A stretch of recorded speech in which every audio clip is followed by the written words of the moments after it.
Episode की शुरुआत में बताया जाता है कि जब तबाही आई थी उस वक्त 2 डीमन गॉड पिलर और 72 डीमन गॉड ने जन्म लिया था, जिसके बाद इंसानों के साथ इनकी हजारों साल से फाइट चल रही है। इसके बाद हम होली डीमन कॉन्टिनेंट का सीन देखते हैं, जहां 54 रैंक वाले डीमन गॉड को पकड़ने के लिए 6 टेम्पल ने अलायंस कर लिया है और अब इनके डीमन हंटर का ग्रुप एक साथ निकल चुका है। अब ये डीमन हंटर डीमन गॉड के साथ फाइट करने लगते हैं, लेकिन वो बहुत ही ज्यादा पावरफुल था और वो इनको आसानी से हराने लगता है। तभी इसी वक्त डीमन पिलर भी यहाँ पर आ जाता है, जिसकी वजह से डीमन गॉड की पावर और भी बढ़ जाती है और वो इनके ऊपर और भी खतरनाक तरीके से हमला करने लगता है। लेकिन ये डीमन हंटर भी कम पावरफुल नहीं थे, वो एक दूसरे को बचाते हैं और इसकी पावर को रोकते भी हैं। इसके बाद ये 6 डीमन हंटर एक साथ डीमन गॉड पर अपनी पावर का यूज कर देते हैं, लेकिन डीमन गॉड अभी भी इनके ऊपर भारी पड़ रहा था। यह देख इसमें से एक डीमन हंटर अपनी ड्रैगन पावर का यूज करने लगता है, जबकि इसमें से दूसरा डीमन हंटर अपनी स्वॉर्ड पावर का यूज करता है और वो इसे कैद करने लगते हैं। लेकिन डीमन गॉड फिर भी खुद को आजाद करा लेता है, जिसे देख डीमन हंटर का ग्रुप हैरान हो जाता है। तभी डीमन गॉड यहाँ से भागने लगता है, जिसके बाद डीमन हंटर इसे रोकने की कोशिश करते हैं, लेकिन आखिर में डीमन गॉड इनके हाथ से निकल जाता है और अब इनकी पूरी मेहनत बेकार होती हुई नजर आती है। इसके बाद डीमन गॉड किसी जगह पर आ जाता है, जहाँ हम इसके असली चेहरे को देखते हैं और इसके पास में एक बड़ा सा ब्लैक ड्रैगन भी था। तभी इसका पीछा करते हुए डीमन हंटर का ग्रुप भी यहाँ पर आ जाता है और अब इनको पता चलता है कि यह डीमन गॉड तो असल में डीमन एम्परर है, जो आज खुद इनके साथ फाइट करने आ गया है। लेकिन ये 6 डीमन हंटर अभी भी नहीं रुकते और डीमन एम्परर का सामना करने चले जाते हैं। लेकिन तभी डीमन एम्परर किसी अजीब सी पावर का यूज कर देता है, जिसके सामने ये सभी डीमन हंटर कमजोर पड़ने लगते हैं। इसके बाद बताया जाता है कि डीमन को यहाँ आए 6000 साल से भी ज्यादा हो गया और इंसान इतने समय से लगातार हजारों सालों से इनके साथ फाइट कर रहा था, लेकिन वो आखिर में फेल हो गया। फिर भी इंसानों के अंदर हार नहीं मानने की क्वालिटी होती है, इसलिए इसमें से एक डीमन हंटर अपने ड्रैगन पावर का यूज करने लगता है, जिसकी पावर बहुत ही ज्यादा खतरनाक लग रही थी, क्योंकि वो किसी भी कीमत पर पीछे नहीं हटना चाहता था। इसके बाद इसकी बॉडी पर एक पावरफुल आर्मर आ जाती है और वो अपने बहुत से क्लोन के साथ डीमन एम्परर की ओर जाने लगता है और फिर उस पर एक पावरफुल अटैक कर देता है। लेकिन डीमन एम्परर इस बार भी इसे बुरी तरह से जख्मी कर देता है और इस पर खतरनाक तरीके से हमला कर देता है। लेकिन इसके बावजूद भी डीमन हंटर हार नहीं मानता।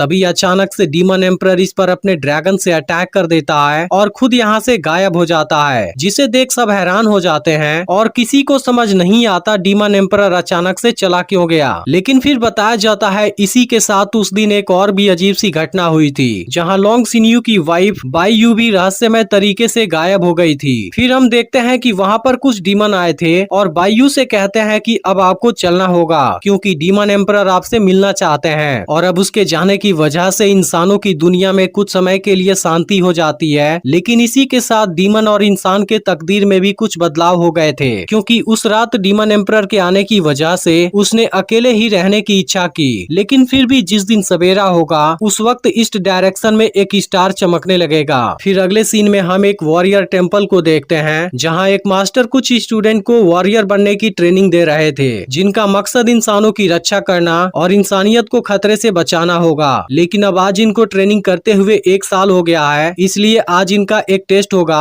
और इसमें केवल वही पास होगा जिसकी स्पिरिचुअल पावर 10 से ज्यादा होगी, जिसके बाद उसे वॉरियर सर्वेंट का टाइटल मिलेगा और वो यहाँ पर अपनी प्रैक्टिस कंटिन्यू रख सकता है। नहीं तो जो फेल होगा उसे घर वापस भेज दिया जाएगा। इस पर हाओ चेन सोचता है मुझे कैसे भी इस टेस्ट को पास करना होगा। फिर मास्टर सबसे पहले जियांगहू का टेस्ट लेते हैं, जिसकी स्पिरिचुअल पावर 13 थी और वो इस टेस्ट में पास हो जाता है। इसके बाद बाकी स्टूडेंट भी यह टेस्ट देते हैं और उनमें से जिनकी स्पिरिचुअल पावर 10 से ज्यादा होती है वो इसमें पास हो जाते हैं, जबकि 10 से कम स्पिरिचुअल पावर वाले स्टूडेंट फेल माने जाते हैं। इसके बाद सबसे लास्ट में हाओ चेन की बारी आती है, जिसके बाद सभी इसकी स्पिरिचुअल पावर देखने के लिए एक्साइटेड हो जाते हैं। फिर हाओ चेन भी अपनी तलवार से पिलर पर हमला करता है, लेकिन अफसोस इसकी स्पिरिचुअल पावर केवल 9 पर पहुंच पाती है, जिसे देख सभी स्टूडेंट परेशान हो जाते हैं, क्योंकि हाओ चेन टेस्ट में फेल हो चुका था। अब इस बात से हाओ चेन काफी दुखी था और मास्टर से एक और चांस मांगने लगता है, क्योंकि वो इस बार जरूर पास हो जाएगा। लेकिन मास्टर इसे चांस नहीं देते, क्योंकि यह चीज बाकी फेल हुए स्टूडेंट के साथ गलत हो जाएगी। अब इस बात से हाओ चेन काफी दुखी हो जाता है, क्योंकि टेस्ट टेस्ट में फेल होने की वजह से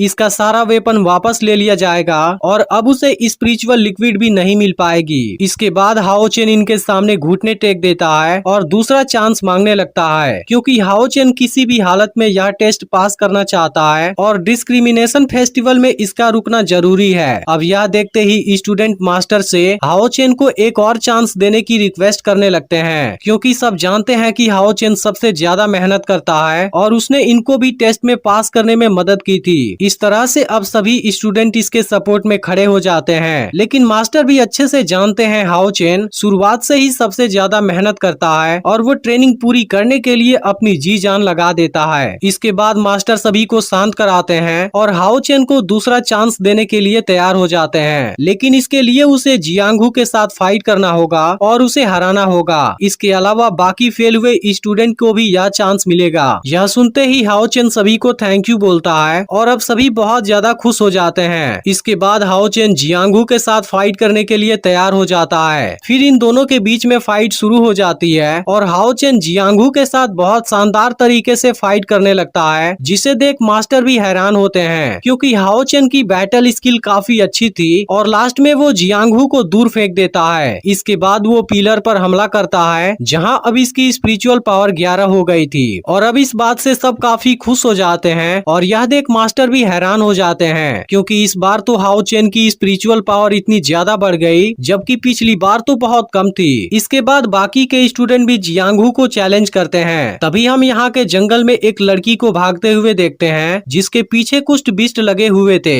लेकिन लड़की भी टैलेंटेड थी। वो खुद को इनके अटैक से बचाती है और बीच बीच में इनका बैंड भी बजाती है। तभी कुछ बिस्ट इसके काफी नजदीक आ जाते हैं, जिसके बाद लड़की एक वेपन से इनको मारना शुरू कर देती है, लेकिन इस दौरान एक बिस्ट इसके पैर पर पंजा मार देता है और वो इसके ऊपर भारी भी पड़ने लगता है। अब यह देखते ही लड़की तेजी से ऊपर की ओर भागती है, जहाँ इसे वॉरियर टेम्पल नजर आता है, लेकिन तभी बिस्ट फिर से लड़की पर हमला कर देते हैं। इसके बाद हम फिर से वॉरियर टेम्पल का सीन देखते हैं, जहाँ पास हो गए स्टूडेंट बहुत खुश थे और यहाँ उन सभी के पेरेंट्स भी उनसे मिलने आए थे, लेकिन हाओ चेन अकेले ही खड़ा हुआ था और उदास होकर इनको देख रहा था। लेकिन तभी मास्टर इसके पास आते हैं और इसे स्पिरिचुअल लिक्विड देते हैं, जिसके पीने से इसकी स्ट्रेंथ और स्पिरिचुअल पावर दोनों बढ़ेगी। फिर पूछते हैं क्या तुम इसे रोजाना पीते हो, क्योंकि तुम्हारी बैटल परफॉर्मेंस तो बहुत अच्छी है, लेकिन तुम जितनी मेहनत करते हो उसके हिसाब से तुम्हारी स्पिरिचुअल पावर इतनी कम नहीं होनी चाहिए थी। लेकिन हाओ चेन कुछ भी नहीं बोलता। तभी इसी वक्त जियांगहू यहाँ पर आ जाता है और इसे अपने साथ लेकर चला जाता है, जिस पर मास्टर कहते हैं वो जरूर मुझसे कोई बात छुपा रहा है। इसके बाद हाओ चेन और जियांगहू दोनों एक साथ खेलते हुए यहाँ से जाने लगते हैं। तभी इसी वक्त हाओ चेन एक आदमी के नजदीक से गुजरता है, जो उसे बड़े ध्यान से देख रहा था। इसके बाद ये दोनों जंगल में चले जाते हैं, जहाँ जियांगहू हाओ चेन को अपनी स्पिरिचुअल लिक्विड देता है, क्योंकि वो जानता है कि हाओ चेन अपनी स्पिरिचुअल लिक्विड अपनी मॉम को देता है, जिनकी कंडीशन काफी खराब है। तब हाओ चेन कहता है कि अब उनकी बॉडी कुछ रिकवर हो गई है। इस पर जियांगहू इसे समझाता है कि तुम्हें अपना भी ख्याल रखना चाहिए, क्योंकि इसकी वजह से तुम्हारी परफॉर्मेंस खराब हो जाएगी। लेकिन हाओ चेन अपनी मॉम से बहुत ज्यादा प्यार करता है, इसलिए वो किसी भी कीमत पर उन्हें खोना नहीं चाहता और वो उनके लिए कुछ भी करने के लिए तैयार है। तब जियांगहू सोचता है बिना स्पिरिचुअल लिक्विड के इसकी पावर इतनी ज्यादा है, अगर वो ओरिजिनल स्पिरिचुअल लिक्विड पीने लगा तो इसकी पावर तो बहुत ज्यादा हो जाएगी। अब हाओ चेन को अपनी मॉम के लिए जंगल में हर्ब लेने जाना था, इसलिए वो यहाँ से अकेले ही आगे चला जाता है। तब जियांगहू कहता है तुम केयरफुल रहना, क्योंकि मैंने सुना कि सामने वाले माउंटेन में कुछ बिस्ट गए हैं। अब हाओ जंगल में हर्ब लेने लगता है, लेकिन तभी इसके पीछे कुछ गिरता है। यह देख हाओ चेन अपनी तलवार निकाल लेता है, क्योंकि इसे लग रहा था यहाँ पर कोई बिस्ट आ गया है। फिर वो इस जगह को चेक करता है, जहाँ इसे एक लड़की बेहोश पड़ी हुई नजर आती है और असल में वो वही लड़की है जिसका बिस्ट पीछा कर रहे थे। इसके बाद हाओ चेन लड़की के पास आता है, जो इसे बहुत ब्यूटीफुल लग रही थी। फिर वो इसे जगाने जाता है, लेकिन तभी लड़की बिना कुछ सोचे इसकी गर्दन पर चाकू रख देती है और फिर एपिसोड यहीं पर एंड हो जाता है। तो यह वीडियो आपको कैसी लगी आप कमेंट करके जरूर बताइएगा, और इसके दूसरे और तीसरे एपिसोड भी जल्द अपलोड होंगे, इसलिए आप इसे जितना हो सके उतना लाइक और शेयर कर दीजिएगा।